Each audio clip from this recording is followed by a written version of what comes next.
Hi yes bubble bay പറ്റി പറയാനാണെങ്കിൽ ഒരുപാടുണ്ട്. ആദ്യം നമുക്ക് പോയി ഒരു ഹണി ഡ്യൂ കുടിച്ചിട്ട് വരാം, അതായിരിക്കും നല്ലത്.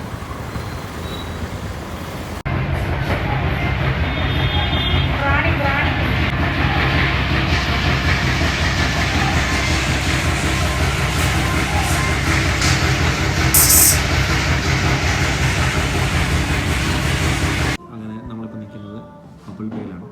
സോ യാ,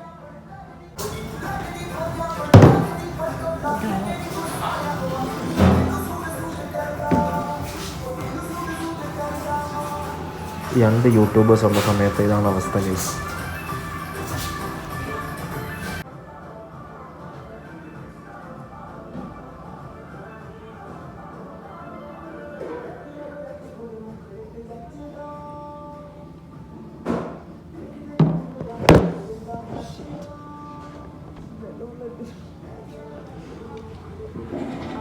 നമ്മളിപ്പോൾ ഓൾമോസ്റ്റ് ഒരു ഉള്ളിരിക്കാം ഗൈസ്.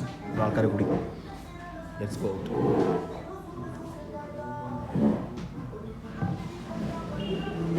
ഞങ്ങൾ വലിയ ഷോപ്പിങ്ങിന് ഇറങ്ങിയത്. അപ്പോൾ ഞാൻ ഓർത്തു ജസ്റ്റ് ഒരു ബബിൾ ബേ പോയിട്ട് ബബിൾ ബേ വെച്ചിട്ട് പോവാം.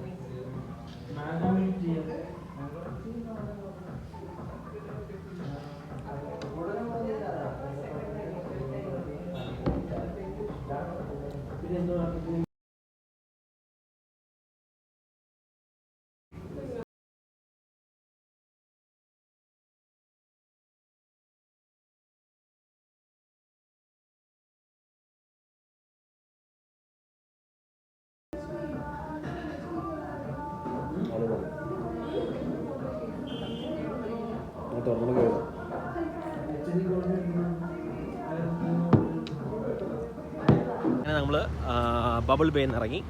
നോർമലി ബബിൾ അല്ല, ബബിൾ ബേയിൽ ഞാൻ ഓൾമോസ്റ്റ് തുടങ്ങിയ അന്ന കാലം തൊട്ട് വരാൻ തുടങ്ങിയതാണ്.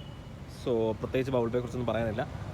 ആൻഡ് യാ, ബബിൾ ബേയിൽ എനിക്ക് ഏറ്റവും ഫേവറേറ്റ് എന്ന് പറഞ്ഞു കഴിഞ്ഞാൽ അവിടെ ഹണി ഡ്യൂ എന്ന് പറഞ്ഞ ഐറ്റം ഉണ്ട്. ഓ മൈ ഗോഡ്, അത് ഭയങ്കര ഇഷ്ടം എനിക്ക്. ഒന്നിലധികം യൂട്യൂബേഴ്സ് വീട്ടിലുണ്ടെങ്കിൽ ഇതാണ് ഗൈസ് അവസ്ഥ. And yeah, that's it. അപ്പം ആലപ്പുഴയുള്ള പിച്ചു എയർ ജംഗ്ഷനിലാണ് ആസ് യൂഷ്വൽ എപ്പോഴും ഞാൻ പറയാറുണ്ട്. അപ്പോൾ ഈ വഴി പോകുന്ന എല്ലാവരും please do visit and near to Iha designs. ഓക്കെ, ഇഹ ഡിസൈൻസിൻ്റെ തൊട്ടപ്പുറം തന്നെയാണ്. Please do visit Bubble Bay and support them. Okay, by.